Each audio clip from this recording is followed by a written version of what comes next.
Thanks for pressing play, swimmers and swammers. I'm Garrett McCaffrey, and with us today is the Associate Head Coach of the University of Georgia Bulldogs, Stefanie Moreno. This is the SwimSwam podcast.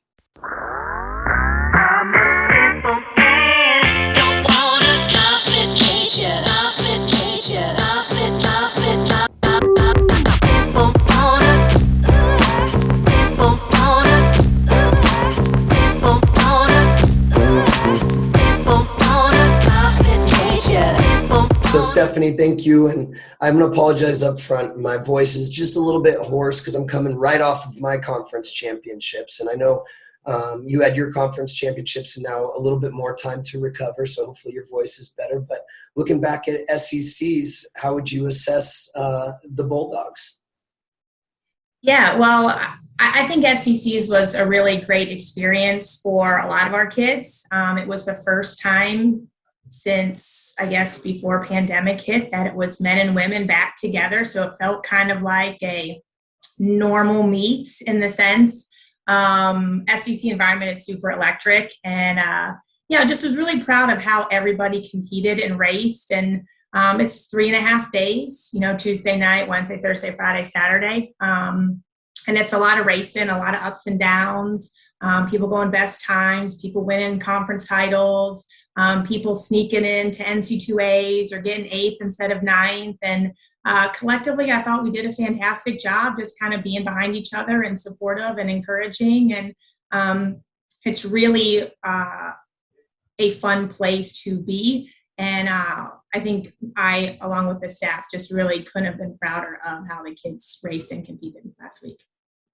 And I'm not sure how the environment was last year. I'm sure it was still good to be back in racing at SECs last year, but had to be kind of the return of that atmosphere again and like a little bit more normalcy this season. Not totally normal. We all dealt with, different types of obstacles, but can you describe the environment a little bit more at SECs? Because it's just an amazing meet, probably one of the top 5 or 6 meets in the world. And I think people who haven't been there don't fully understand how electric it is. And then next year, you're going to add Texas too, maybe. So can you just describe what makes it so electric? Yeah, so last year, we actually split men and women just to kind of make sure that numbers are okay. So we actually hosted the women and Mizzou hosted the men. And that was the first time probably in a very long time that the conference was split, if ever. And the vibe just wasn't like as exciting. Now, I did not go to men. I kind of stayed back with the women last year. But yeah, you have 10, 12 teams and, you have some of the best in the world in the U.S. kind of competing. And, with the teammates and people, screaming and cheering and parents and, you move around. You don't just stay like in the same seating position for parents and swimmers, so you can kind of get different perspectives, different viewpoints of being on the competition side, or you're not on the comp side, or your parents, and they kind of dress in different outfits. And it's really cool because you have guys and girls, they see each other every single day and kind of what they do in practice. And to be able to go to the meet and actually see what their teammates have done. Everybody's just yelling and screaming and high-fiving and running up and giving people hugs. And it's a really cool environment. So I think anybody who has not been, they should go.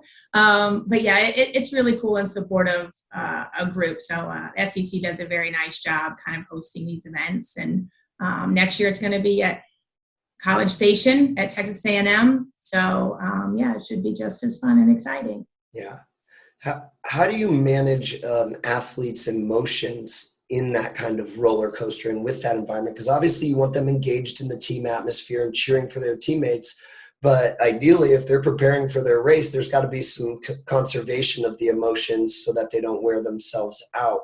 When a freshman is going into his or her first SECs, how do you prepare them? Are there any tricks that you can give them? Or are there any places where you say, hey, look, this is where you need to really kind of step back from all of that excitement? Yeah, usually that preparation is done prior to, like when you get to SECs, you're just driving the bus, you're feeding them, you're their hype man, hype woman, making them feel good. But I mean, it's a daily preparation and process, and depending on who the athletes are, what events they swim, it's kind of like a puzzle. Like you have all these different pieces, and how can you put the pieces together to kind of make the end product? So our goal is, we want to win an SEC title. So how can we kind of get all those pieces moving together? And everybody's different. So that's the cool thing about a coach, is you can just be try to figure out what kind of works with each individual and whatever events they're swimming. And we have an amazing staff that I think a lot of kids kind of feel comfortable going to any coach, whether it's they primarily swim with Neil, or they want to come by and get some advice from Jerry or Brian or myself or Jack. And it's just, we constantly kind of work with them throughout the season and just kind of give them one-liners right before they go up. And I believe in you. I love you. I know you can do it. And I'm proud of you. And it might not go your way, or it goes your way. And, you can't control anything. I think the biggest thing is I don't ever want an athlete to have a time define who they are. They're more than that. So I think if they just go out there and they give their best, that's all that you can ask for. So at the end of the day, we're encouraging, we're supportive. And at SECs, again, we're just driving the bus, we're giving them food, and we're kind of stepping back to watch the magic happen. So. And you said something early on there where each team is different and a different puzzle. What did you learn about your team, this particular team at SECs, that you can take forward with the NC2A qualifiers here, and kind of maybe adjust taper or adjust, I don't know if you do adjust technique stuff, but what did you learn at SECs about your team?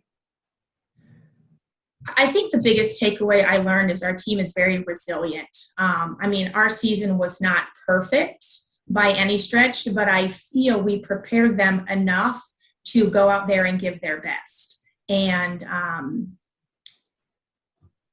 you have athletes that, really want to, score the most points or do their best for their team. And, I think the biggest takeaway is, meets are 1 in the morning. And we had a lot of kids swim really fast in the evening, which was awesome. I'm super proud of them. We could have done it a little bit earlier in the morning to kind of get either finals or concies or in the C final. But hey, they got a second swim. So I think the fine tuning as we gear into NC2As is, just kind of making sure that we're race ready in the morning. And, we can tweak a couple things. I think relay exchanges are going to be pretty big for us. But yeah, again, each athlete's different. So kind of like looking at the next 2.5 weeks for the women and 3.5 weeks for men, just kind of how we can kind of tweak training, rest a little bit more, and kind of go from there. I would love to dive in a little bit to that. And I think a lot of coaches would be really interested to hear how you do this double taper and some of the tricks to, not all of them are double tapering. Obviously, I'm sure there were some individual rest periods based on what they'd already done in the season and their NC2A status and everything like that, as far as qualifying times. But you talked specifically about being more race ready in the morning. What kind of things are you doing now to do that? Well, we just hosted a last chance meet. So this morning, the kids getting ready for NC2As, we just kind of, and typically every Monday morning is just swimming the weekend out of them. It's usually a kicking, pulling type deal. So we just kind of kept them moving this morning, and then we'll do a little bit kind of threshold work this afternoon. The nice thing about our schedule right now is we only have 1 more week of school, and then we have spring break. So I think allowing them to get a little bit more rest next week, sleeping in, so we're not starting morning practice super early, historically has helped us. And I always tell the kids, taper is not this magical fairy dust you like sprinkle on your head and it's like, poof, you're going to have a magic taper. You have a great taper based off the work that you've done, right? So August, September, October, November, we rest a little bit for our invite, and pre-COVID, we would rest a little bit. Swimming's not a very giving sport. We work really hard to kind of drop a couple tenths. We want to kind of have or the delayed gratification, right? So we want our kids, especially the freshmen, to kind of feel good about their training, coming into a new environment, new weight room. So we rest a little bit for the invite. And then 2 years ago, or last year, we didn't know if we were having NC2As, so we kind of rested a little bit more for SECs, unsure of how that was going to play out last year. And then this year, obviously, we felt pretty confident that we were going to have NC2As. So we rested in November. We had, unfortunately, a lot of kids get sick, so they were unable to compete at the invite in November. So we had to rest a little bit more than usual for the athletes that were either didn't fully make NC2As, but we do have some athletes that didn't super rest for SECs, and then we'll get a full rest for NCs. Yeah. You talked also about how any of the athletes can go to any of the coaches, and there obviously are so many accomplished resumes on that pool deck every day. How do you all stay on the same page? Because, you each bring your own unique qualities to the staff and different perspectives. How do you stay on the same page so that you have confidence that, what Jerry's telling one of the swimmers who trains with you is what you would tell him, or what Jack's saying to, one of the swimmers is the same thing you would? How do you guys stay on the same page? First off, I love our staff. I love Jack, who obviously was my coach. Jerry was my coach. I never swam for Brian, but I love Brian. And Neil is like myself, a former Bulldog. So, we do the same type of work each practice.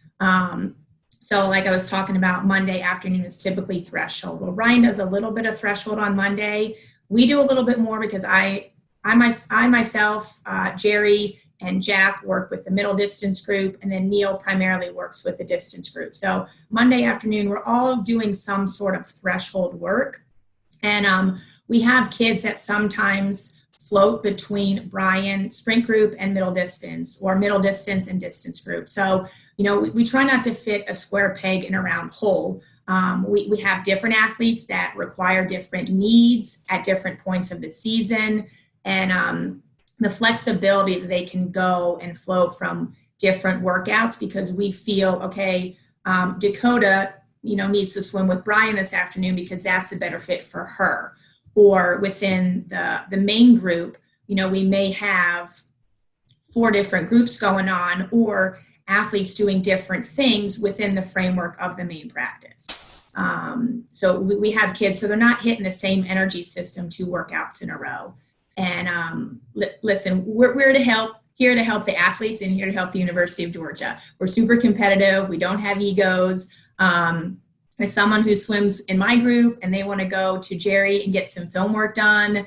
I know that Jerry's going to probably say the same thing that I'm saying, and maybe it'll resonate a little bit more with that athlete. Maybe he can use a different verbiage, or if Jerry's working with an athlete and then he mainly swims with Brian, so it's really, we as coaches, we're here to help all the athletes be as successful as they can be, not just in the sport of swimming, but like outside. So whatever it takes, we are here to be able to help every athlete reach their goals and aspirations.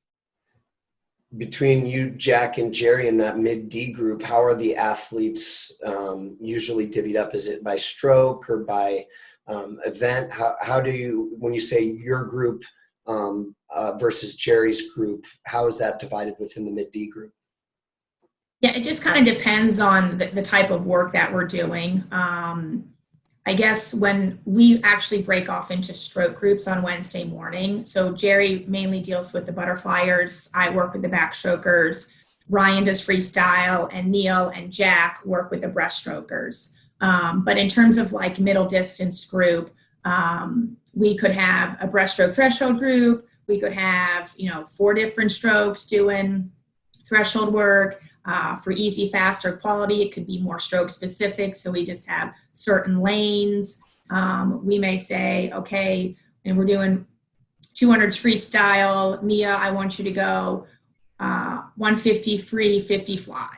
Just kind of mixing up so they're on the same send off It's just what that athlete needs at that time. And it's a fun environment. You got kids being competitive and, racing and, kicking hard and, some smack talk back and forth. And it's a fun environment. We do a lot of long course, a lot of short course throughout the college season. I think it's one of the reasons we've been as successful as we have been, both long course and short course. And my dad used to tell me about the law of the harvest. The work that you do in the fall of the winter, you can reap it in the spring and the summer. And the work you do in the spring and the summer, you can reap in the fall and the winter. So, it's really fun. I enjoy it. And, as a coaching staff, we have a great time laughing on the pool deck and enjoying each other's company and just kind of challenging the kids to kind of be the best they can be in practice. The men and women are training together the majority of the time? Mm-hmm. Yeah. How about during taper right now when they're kind of on different schedules? Is that pretty tricky? Because, the men have about 2 weeks when we're talking today, depending on when the listeners are listening, this dates might be off, but, we got about a week difference between those tapers. So how do you manage those two different paths, so to speak, here in this double taper window? Yeah, so we'll start shifting and kind of having the men be a little bit more and the women be a little bit less. And again, we do have some girls who do a little bit more volume. We do have some guys that do a little bit more volume or a little less. Again, it really just depends on the athlete. And a lot of that, we just try to have like conversations with them, beginning their freshman year, just kind of, what gives them confidence as we go through taper. How can we facilitate, how can we create an environment that you come to practice, we're doing something that kind of fills your cup up, like just makes you kind of stand a little bit taller and something that you can kind of hang your hat on. But yeah, it's a lot of moving parts and super thankful that we have a lot of coaches that can kind of maneuver a lot of different things and make sure that the guys are taken care of, that the girls are taken care of, and, making sure that when we get to NCs, everyone's kind of firing on all cylinders. I think you kind of just touched on the secret too. Like you get them to feel good. You give them some confidence boosters. How do you do that? Are you going with times? Because sometimes that's a risk, when you give them a pace or something, I don't know if you I'm a notorious rounder downer. So like if it's a 00, it's a 99 during taper time for sure. So I guess I just want to know how the times, because that is one of the main factors, how the technique changes. Like, are you making tinkering technique changes right now? I know that's two questions, but like those type of things are big factors during taper specifically. And you talked about at the meet itself, you're just the bus driver trying to be their hype squad. How do you get, them prepared to make sure they know all the things they need to know? Yeah. I mean, I think for taper time, I may have a fast watch. Neil has a super fast watch. Jack sometimes doesn't need a watch because he can just look at somebody and tell him what the time is. And then he'll say, okay, was that a 4:02? And you're like, 4:03, it's just weird because he's doing it so long. So sometimes athletes will tell you if they want to know your time or not know your time. Sometimes it's like, it's not about the time. Like, what was the effort there? Did you feel like you could have hit your turn a little bit better? Okay, here's what I saw. Why don't we kind of tweak this a little bit? Or, hey, go swim 100 easy, come back, let's regroup, let's try to figure it out. It's a lot of kind of, again, just kind of making them feel good and letting them know you've already done the work.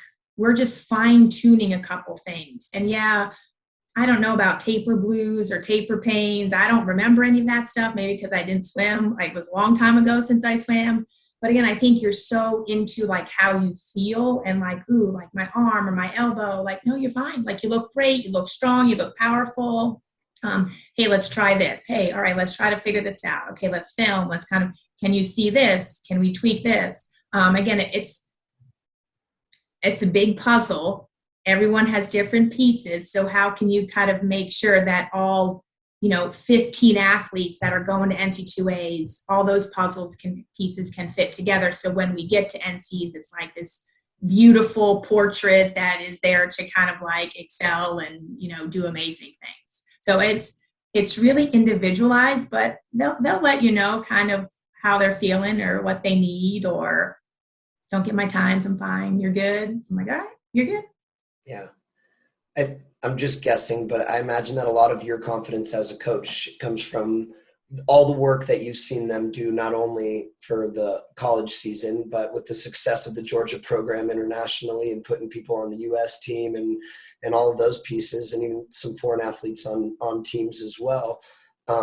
What is the spring like, I guess? Because I know you're still in the zone right now, and a lot of what you're saying, though, is that the work is already done right now. So what does the spring look like in Georgia if we can, get past NC2As in our minds right now? Just because I'm curious, a program that's not quite the Georgia Bulldogs is where I'm at. And I want to know what spring looks like for a team that has so much success, not only during the college season, but especially during these summers. How do you motivate them in the college off season? Yeah, so obviously they get a break. And, I've talked to a couple of kids, and for us, the big thing is, laying the foundation. So when you build a house, you got to make sure that foundation is set. And that's pretty much what we do in the springtime. We still kind of have the same type of work. We still do the same progressions. We add workouts. They're still doing weights. It's the culture that kind of sets up the expectation. And I believe that when people look at the history of our program and kind of what we've been able to do since probably the mid-90s, I know the momentum was starting prior to that, but, the mid-90s, I think kids really buy in and they want to be a part of a program that's like, hey, I want to compete for a title. I want to represent my country. I want to not just be on an Olympic team. I want to actually medal on the Olympic team. And you have great role models who have been here. We have Chase and Jay currently right now, but prior to that, you had Mel Margalish, you had Haley Flickinger, you had Nick Fink, you had all these, Olivia Smliga, you had all these amazing pros that continually have gotten faster as they've gotten through the program, and you see what they do and you see how they prepare for practice and what they do in workout. And if that doesn't motivate you to want to be better for not only yourself, but your team, I don't know what does. So the spring is just really kind of laying the foundation. We looked at the summer and, okay, what meets are coming up? All right, we got world trials, we got nationals in Irvine, what does that look like, and kind of setting up for next year. You have great people and great coaches that want nothing but the best for you. And I know that we can create an environment for them to be successful, and they're the ones that are actually jumping in the water and going over the weight room and, doing the work. And I think they believe the work that we provide them allows them an opportunity to reach their goals and aspirations for whatever that is. Do you get athletes who, because the NC2A says in the off season you can only do, so many hours of work. Do you get athletes that, only want to do the bare minimum that you have to motivate? Like you don't have to give any specifics, obviously, but just, what do you do when you have an athlete that's like, hey, I'm past my 8 hours. I think I need a break mentally from the sport right now. And maybe they've got you're worried that they're less than motivated. How do you balance that, or does the culture kind of take care of it within the team itself? We can't require more than 8. So if someone's like, hey, I got to get out, I got to test, or I got to study, or, I'm done for the day, totally fine. Swimming's hard and it's a lot. And, if that's all they can give, that's all they can give. But I know when they're here for the 8 hours, we're going to give them the best 8 hours that they want to or need to, But yeah, we're not perfect, it's not like everyone's like, all right, let's go, But again, we give them the best environment, and if they can only do 8 hours a week, they can only do 8 hours a week. We're fortunate enough that, we graduate or have graduation pretty early. So you're only looking at maybe a month or 5 weeks since NC2As are over. but sometimes the culture takes care of it. But from us as a coaching standpoint, if someone has to get out or they've reached their hours for the week, it's totally fine. Are they required to train in the summer? You can't require them, but how are you dealing with the rest of the in-between time between, end of school year and then the start of next year? We don't require them to stay in Athens. I would love for everybody to stay in Athens, especially the freshmen, because I think, just having a whole year with the coaching staff really kind of allows them to kind of take it to the next level their sophomore year. But we have kids that, may go home for 10 days and come back for the summer. We have kids that they have a really good training environment at home. They'll go home for the summer. A lot of kids kind of stay and take classes, whether it's a main-semester or a through session classes. So again, it's really what's best for the athletes. But if they can stay in Athens, awesome. If they have a great environment, when they need to go home, they need to go home. But typically we have a very large group of athletes that do stay in the summer. And then as we kind of get closer to Olympics and trials and stuff, we have more and more kids that want to stay. So yeah. Every summer is different. Yep. Well, I appreciate all of that perspective. It's good to know. And, even together, you and I have experienced a little bit of college swimming, because for the viewers, Steph was my coach in my last year of swimming. I believe was her first year of coaching. So we kind of crossed paths at Missouri. And I think back and, I like to ask the question, how would your swimmers have described you at the beginning of your career? And I could kind of take a shot at just saying, like, we had so much confidence in your knowledge right off the bat, like your ability to, kind of give us direction, whether it was technique, whether it was training. I remember some dry land adjustments that were made that you brought into play and stuff. So I would say that everybody was confident in anything that you were giving us. But I don't know, you weren't the loudest coach on the staff. You weren't the one that talked the most. How have you changed since I was lucky enough to be a swimmer under you as a coach? I thought we might ask me that question. And I was like, I wonder if Garrett's going to kind of give me his perspective. So my first year was University of Missouri. And I'm in my 17th season coaching, which is crazy to think that I've been doing it for almost 20 years. Man, you're getting old, but I'm glad I'm not. 17 years. Yeah, I was talking to my husband last night. I was like, oh my God, 17. Wow. I was not prepared for that number. Okay. Anyway. Wow. I know when I started at Missouri, I'm glad that I perceived that I was very confident.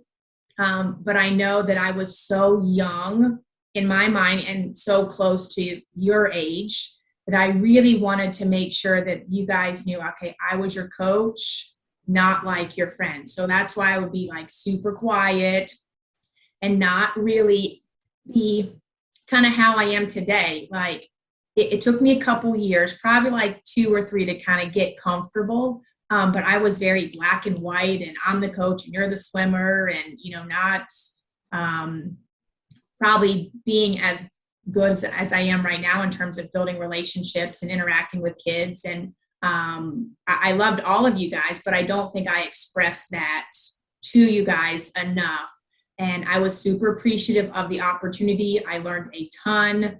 But yeah, I was a little scared, and I was like, okay, this is what we did at Georgia, so this is what we're going to do here. And I know I had some crazy dry land stuff that I did with you guys. And I kind of look back and like, oh, why did I do that?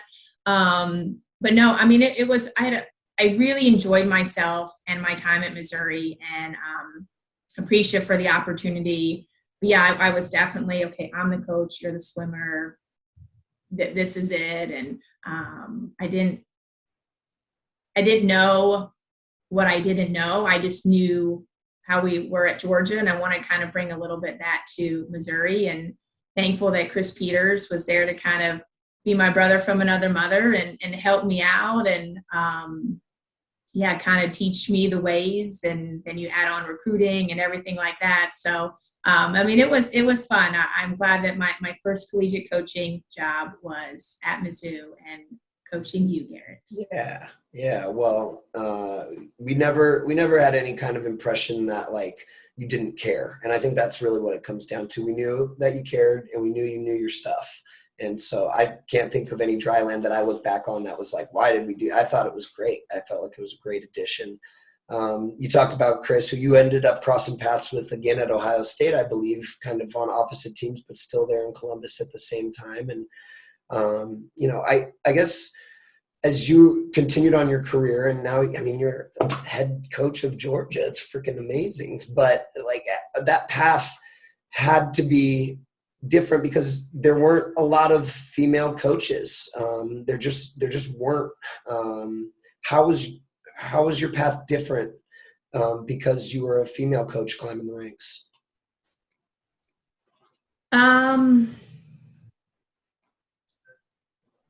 I think it was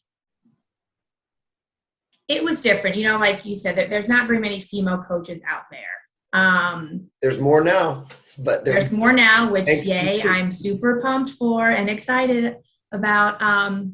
Yeah, I mean, I just tried to be the best coach that I could be. And I feel like I have a personality that people aren't afraid to come up and have a conversation or to learn and grow. And I know sometimes I'm a little hesitant to reach out to coaches, but I shouldn't be. But every coach wants to help and give advice and offer feedback. And just because it works for one school doesn't mean it necessarily is going to work for Georgia or for whatever school. But I just try to be the best person that I can be. And I want my athletes to know that I care about them. And I really want what's best for them. And there's amazing coaches out there to learn and grow from, whether you're a man or a woman or a head coach or assistant or associate head coach. And I feel pretty fortunate and blessed to have been in this sport for so long and have been able to be successful as an athlete and as a coach. And, I just want to help as many people as I can, whether get into the sport of coaching, stay in coaching, or aspire to be an amazing athlete. And, I've had a lot of great role models and a lot of people that have helped me get to where I am. And I would not be at Georgia if it wasn't for obviously my family and my husband and, all the coaches that I was fortunate enough to work with and, the guys that get to work with every single day. Yeah. I'm going to keep digging at this a little bit, if that's okay. I hope like there has to be some differences though in your experience with athletes and my experience with athletes and how, some athletes coming from different backgrounds treat a male coach versus how they would treat a female coach. Is there a difference in your mind between coaching men and coaching women? I think so. I know that if I could probably say the same thing that maybe one of my male counterparts say, and it's perceived differently or maybe thought of differently. But it all comes from the same place. It all comes from my heart. And we have great boys and we have great girls. I've coached great boys and I've coached great girls. And, when I was at Ohio State, I didn't really work with the men. We swam together in the spring and the summer, but there was probably 8 of them that would always come and have conversations with me and want my thoughts and feedbacks. And so I know I'm capable of coaching men. You just got to figure out how to talk to them a little bit differently and relate to them. And, it was the same when I was a student athlete here. Like I got along with the men and I got along with the women. So it's just finding, that common bond. Again, like I said, it just comes from my heart. So I want the kids know, and I know the kids at Georgia know that I want what's best for them, and they may not like what I have to say at the time, but they know what's the right thing. And they may come back a week later and say, oh, remember when you said that? I'm like, I have no idea. That meant a lot to me. or, you said something or you inspired me and now I'm going to get into coaching, or, it just helped me get that job interview, or I remember what you said when I was applying to the business school. So, it has its challenges, but what job doesn't have its challenges, whether you're working with guys or girls? Yeah. You did draw a pretty lucky card in the fact that Jack has been such a huge piece of your life. I hope that's okay to assume, but it seems like a pretty cool blessing. He seems like such a huge part of your life. Can you just talk about that relationship? Transitioning from athlete to coaching next to him and now being, associate head coach. I'm sure he's still teaching you things. Talk a little bit about your relationship and the evolution of your relationship with Jack. I love Jack. He is like a father to me. I've known him since I was 17. And I would not have this opportunity if it was not for him. Being able to come and coach, or being able to come to the University of Georgia and be a part of something bigger than myself, and be able to share an experience with 26 of amazing women. Every year was different. I am forever grateful and thankful for the opportunity. And okay, I didn't know I was getting emotional, but no, he's like my dad, and I've learned a lot from him and continue to learn every single day. And he built this university and this program, and to be able to have a small part in that on both sides is pretty cool. And we've won 7 national championships. I've been a part of 6, 3 as an athlete and 3 as a coach. And there's only 1 year that they won without me, but that's okay. He'll tell everybody that Steph knows more than I do because she actually was in those meetings. She was in there when I, was coaching and I was a young coach. And I love this university and I love this program, and I'm forever grateful and thankful to Jack and to this program to give me an opportunity to be the best version of myself. And I wouldn't be here if it wasn't for him. So yeah, he's the best. I think you are also in a lot of ways the best, and that authentic response was wonderful. I'm going to ask to go on a little bit more. What makes him this way? How can he inspire people after, with you? So that'd be like over 20 years now you've been, with him, and he's been kind of part of your life, either as a mentor during your path through Missouri and Ohio State and stuff, or as your coach, or now as your boss maybe. But what makes, I've met him. I love him. You don't want to get out of a conversation with him. You want to keep going forever, and he can. And I love that. What, if you had to describe what makes him such an amazing coach, I guess, can you help us understand it a little better? You could be in a room of 100 people or in a lane of 8 people, and he just has this charismatic way to come over and just start conversation with you and really make you feel like you're the most special person in that room, or the most special person in that lane, because he was able to say, hey, I want you to do these 25s underwater kick with socks or something like that. I don't know if it's a PA thing or a Philly thing, but it's just kind of like I was saying earlier, it's not about swimming. It's about you as a person.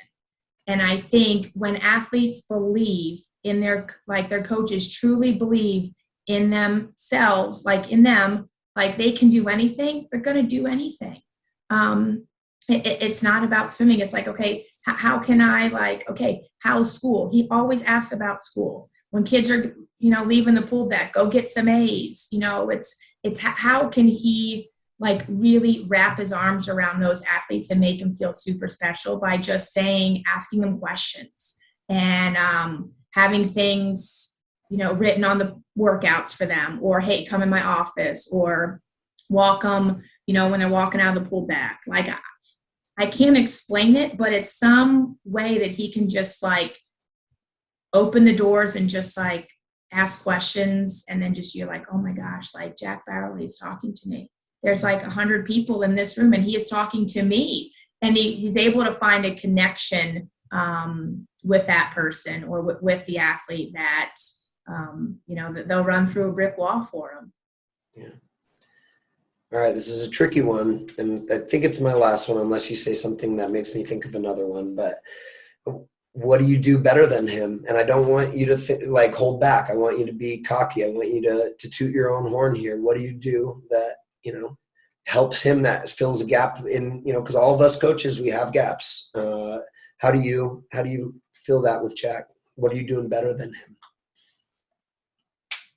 I feel like have a pretty good pulse on individuals or teams, and I'm very intuitive. So if I see or hear something, I kind of give him a little heads up first, so then he can kind of be the one that like takes point and can approach that person or the athlete or that situation.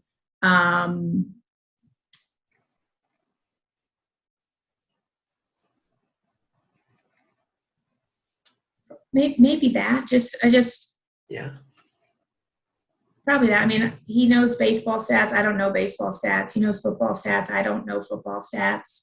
But yeah, I think just being like really intuitive to individuals and how the team is, and I can give him some of my thoughts or kind of help him with situations that he can kind of take care of. So yeah.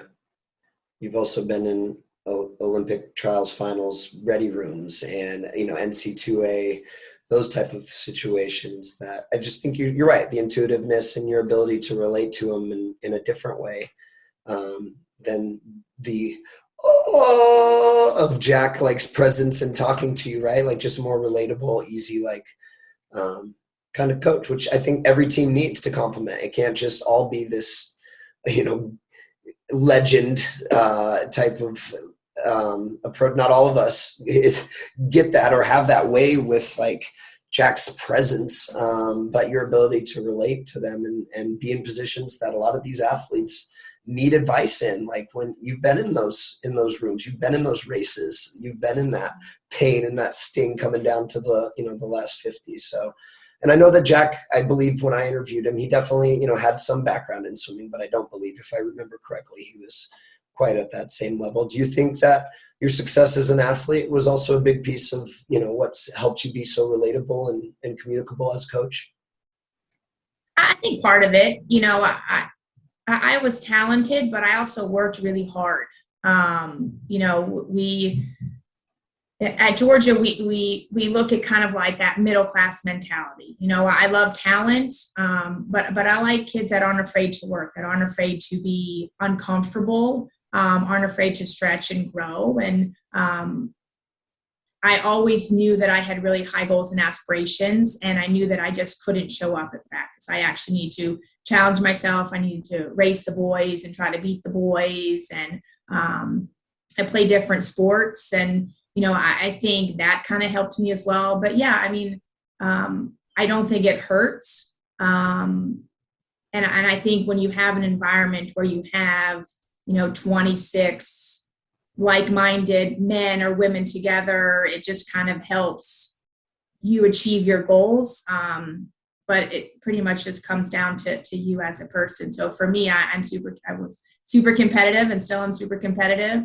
And, I knew that I wanted to be the best and do the best. And with that comes hard work. Yeah.